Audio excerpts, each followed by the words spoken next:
Hey everybody, happy to have you here with us on Northern Life. It's just the two of us today. We've got Ryan Half, I'm Briggs LaSavage, Hunter McCullough currently hanging out in Mason, Wisconsin for his concert in the corn event.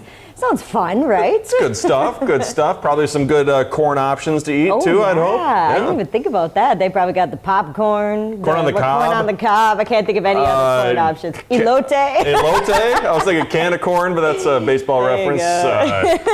What's the other one? I can't think of it. We'll look some up during the break. Oh, man. But Hunter, one of many musical acts performing at that awesome concert series in Mason, Wisconsin. So best of luck to him and the Northwoods Band as they take the stage. What else? Who else do we have? We have Dustin Lynch, Justin Moore, Joe Nichols, and then Jody Messina, who also going to be hanging out in Chisholm.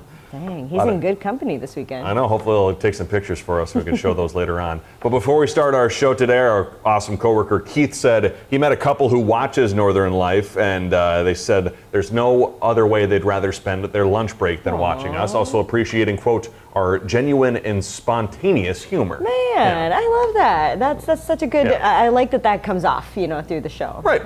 And big thanks for watching out there, everybody. Absolutely. Well, hey, coming up on today's show, I got the sweetest gift from a viewer the other day, and I can't wait to show it to everybody out there. Also, we're going to share some photos from a record-setting festival in Calumet, Michigan, too. Plus, it is time for the good side. We're going to have 5 great and inspirational stories involving some kids out there. Everything from a new arm for a young girl and how a high school yearbook quote has become a reality for a couple. But first, important piece of business out here. Our Northern Life team is actually going to be taking the next 2 weeks off. So you will still be able to join us, but they're just going to be rerun episodes. We're going to be using that time to gather our stories, talk to businesses, do some more blindfold shoots, and then get ready for our 1-year show anniversary. Yeah. I know we've all been kind of over the board recently. I had my musical, and Hunter's been on the evening side, filling in for Adam Lorch, who's coming back next week, which is amazing. So exciting. So we've been kind of all over the board and haven't been able to do so many shoots. So we're going to take this little reset break and come back and bring all those wonderful stories to you. Yeah, I know. On face value, it sounds like, hey, a nice little vacation for the Northern Life team. But no, we're going to be working hard, hitting the road, and meeting a lot of really cool people along the way. So I'm super excited about it. We haven't been on a shoot together, the three of us, in a long time. So long overdue.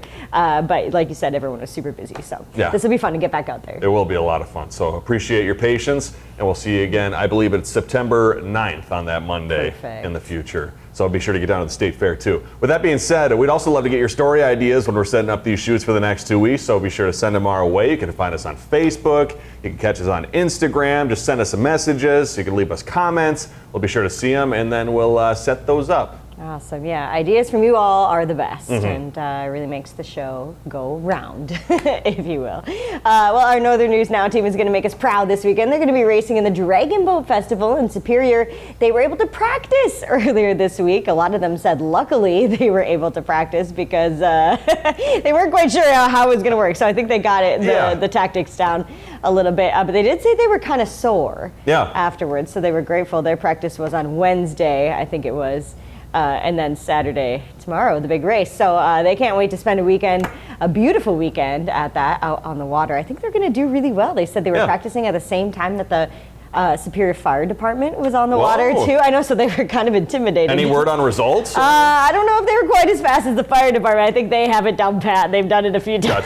Gotcha. But I think that they did better than they thought they would. Yeah, good. So. Yeah, it's obviously a great photo there. And it sounds like they got a coach too, somebody to coach them along, which is probably super helpful. And then one of our coworkers too is in the boat doing the drums to keep everybody on pace. So cool. Should be fun to see. Yeah.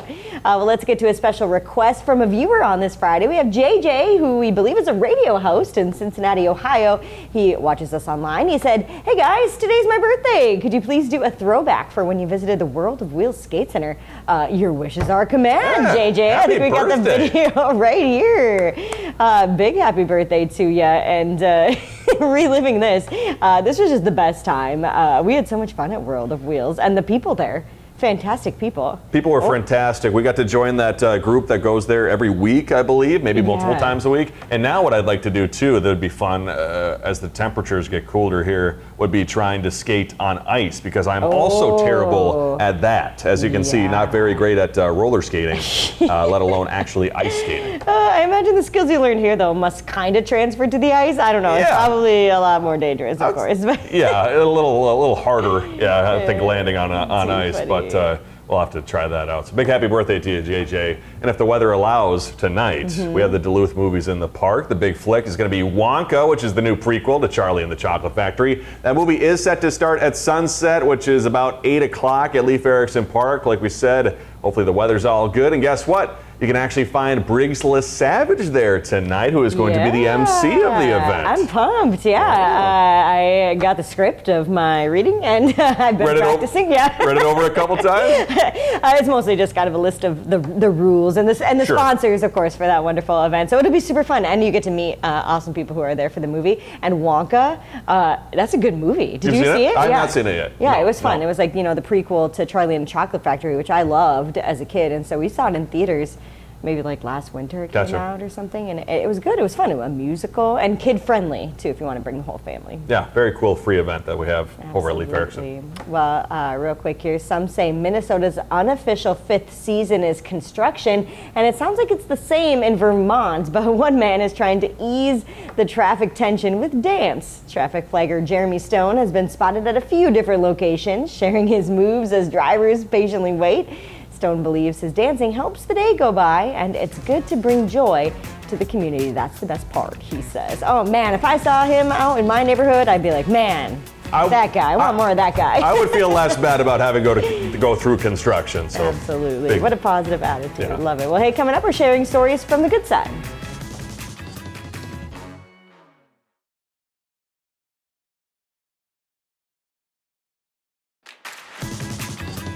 Welcome back, everybody. As we learned a few weeks ago, Olympic athletes have to start at a young age, or they find that passion at a young age, too. And there's a 7-year-old weightlifting phenomenon who hit the gym even before she was born. So in Nashville, Tennessee, Rhea Howard recently won gold at the Youth Nationals, both in her own age group and in the one above her. And eventually, she hopes to add Olympic medals to her collection. Rhea's mom was working out before Rhea was born at 34 weeks pregnant. Wow, kudos to Rhea's mom and to Rhea. Look at that form. Rhea's got it. She's got it down. I don't know if I could do that much weight. I'm not sure how much weight that actually is, but that is impressive. Barbell math is not easy, so I'm sure Rhea's learning a lesson in math. What would you call that? What lift is that? Is that a clean into a snatch, or what is that? It looked like a squat. I don't know which one you were talking about. Clean, like a squat clean. A squat clean. Clean and jerk. Sure. Yeah, I don't really know for sure. It's one of those lifts. Yeah, I always have to look up videos whenever I see our workout at the gym. I'm like, what is that again? I do that a lot. YouTube is extremely helpful for that type of thing. Mm-hmm. Well, let's get to a kid with a passion for paleontology. A 9-year-old Illinois boy's dream is turning into a reality with the opening of his very own natural history museum. Anderson Taylor is the one behind his town's first museum. Anderson's inspiration for this museum came from an overseas adventure to Scotland. The museum features a captivating collection of fossils, minerals, and Native American artifacts, all curated by Anderson himself. Just 9 years old, he's curated a museum. He's curating museums, and when you meet somebody, and I feel like this is the same for me growing up and today, that are much older in age internally than they are externally. I feel like Anderson's probably one of those people. Oh, for sure. And I love his hat. He's got the Indiana Jones hat already set. Oh, he is ready to go. This kid just screams knowledge. And the shirt, too. I like that shirt as well. Curating an entire museum, kind of hard. Starting your own collection, kind of hard. But starting your town's first museum is a pretty impressive feat. Seriously, yeah. I mean, he has an impressive museum topic. I feel like if I was 9 and creating a museum, it would have been like, here's my favorite candy I got at the grocery store or something. It would not be anywhere near as intellectual as Anderson's there. I had this joy as a kid. I wanted to be one of those the thrifters who kind of bought something at a low price and then sold them for a higher price. I was terrible at that. And my parents know I mostly just bought things, but wasn't successful at selling. Oh, sure. Yeah, so I'm sure Anderson's seen a lot more success in his young life than I did at my time.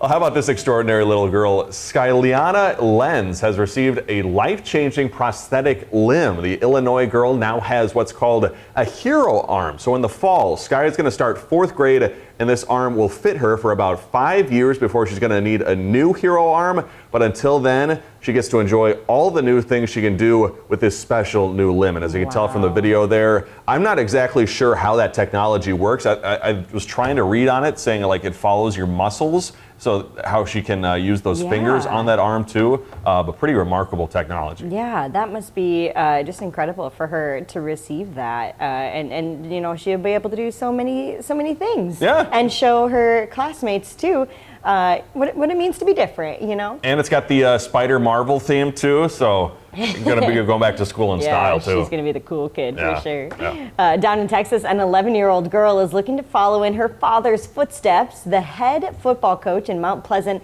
has 3 daughters, and his oldest hopes to join one day on the sideline. Kate Cluley's dad says she's began showing interest in football when she was just 6 years old. And if you ask Kate, her coaching philosophy is simple. She says her favorite part is, well, winning. Of course, easy enough. Of course it is. She also wants to grow up to be the first woman football coach in the state of Texas. Wow. So how cool would that be?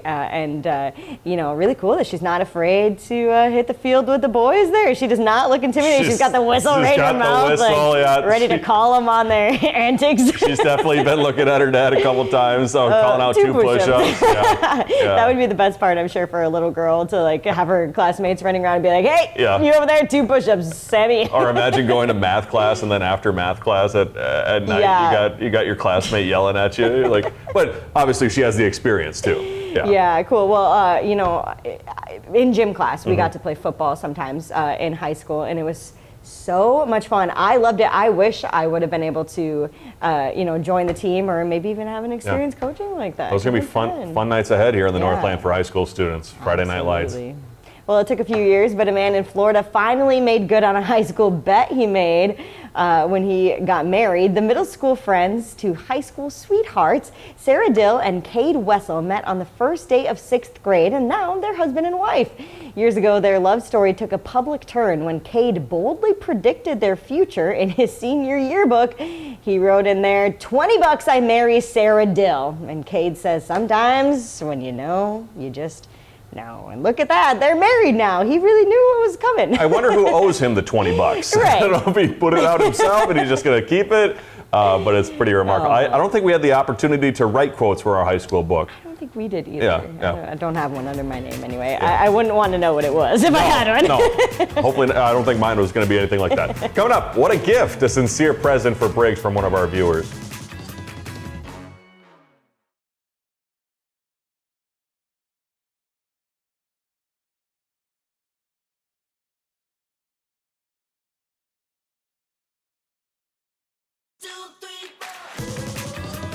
Welcome back, everybody. So the Northern Life team, Director Seth included, we have a group chat. And so the other day, Briggs sent us a photo, which was so wonderful because it was a gift you got the other day from a viewer. Yeah, it was so special. Was not expecting this, but our viewer Nancy stopped by the station and she was like, is Briggs around? And so someone came and found me. And lo and behold, I was around, luckily, because she knit me the most beautiful little baby sweater. That is so cute. How cute is that? With the little Was there duck. a duck in here? There's also a duck in there. Yeah, and so a little bath time toy. How cute. It's like a little Christmas duck with some earmuffs on it too. But yeah, how special is that? She made this by hand from scratch.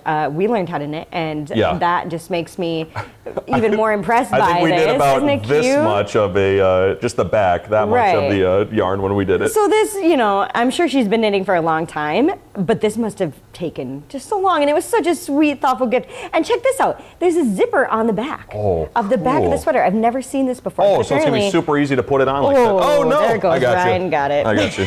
So I think you look at the duck. Look at the duck in the meantime. But yeah, she put the zipper on the back because apparently it's a lot easier to get onto the baby with the zipper on the back, which makes total sense. And so I was like, well, this is genius. So her business, she has a business, Nancy's Knitting. And she lives right here in Duluth. Oh, awesome. I know. So we're going to have to share her contact info if anyone wants to reach out. But it was just the sweetest thing. I cannot wait to take a photo of my little buddy wearing his little duck sweater. And it was so sweet because you and Hunter as well gave me a sweet duck stuffed animal when I first told you guys we were having a baby. Yeah. Oh my gosh, which is so long ago.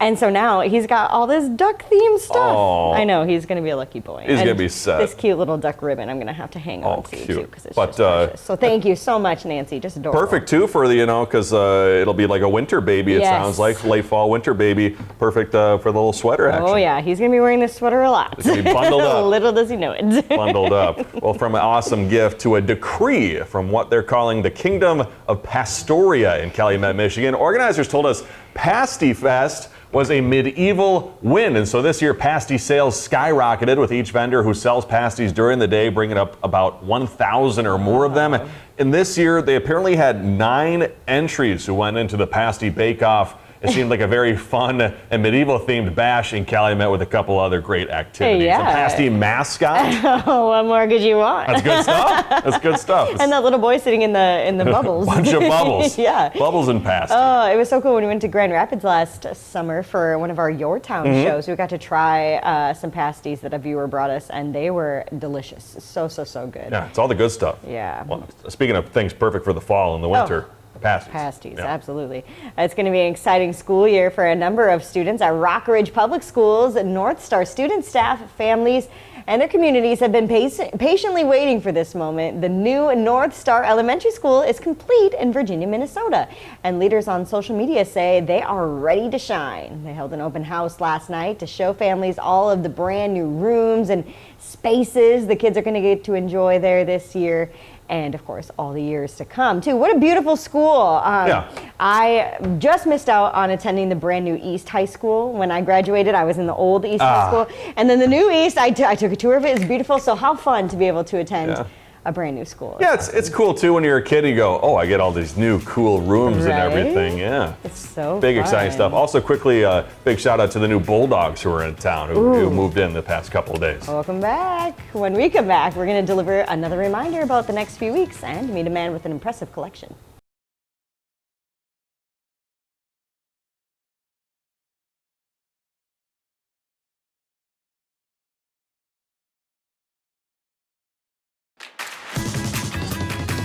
Before we go today, we thought our guy Anderson had an impressive collection or curation. One of the greatest beer collections on earth could be found in the basement of a home in Delaware. Paul Kostrowski started collecting in 1969, and his collection is still growing to this day, with a collection consisting of cans, bottles, and growlers.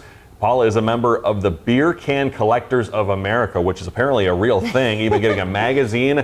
Beer is everywhere, including hanging from the ceiling, on the walls, and as he confirms, even in the bathroom. Oh boy, okay. Well, he's locked and loaded with everything there. That's He's got incredible. some beer cans. I think he said probably around 6,000 or so. Okay, well then there's got to be some local beers in there. Maybe our friends at Castle Danger, maybe. Yeah. It sounds like he is accepting any cans that are sent his way that are new. Isn't there like an app for avid beer drinkers where they can track all the different kinds of beer? I can't remember what. The Growler website or something like that? It could be something like that, but he better use that app. Keep track of everything that he's been trying. Right. Well, once again, we're going to be away for the next 2 weeks, collecting stories on North End businesses and having fun with new blindfold shoots. So bye-bye, like this dog is saying. Just for 2 weeks, though. So we're going to see you again for new episodes when we return on September 9th. So we can't wait to see you guys then. Find some time to throw a line or just head outside to unwind. That's the life in the great North Woods. Hike or bike, whatever you like. Get out in the day, enjoy the night. Yeah, we got the life in the great North Woods. Yeah, this is Northern Life.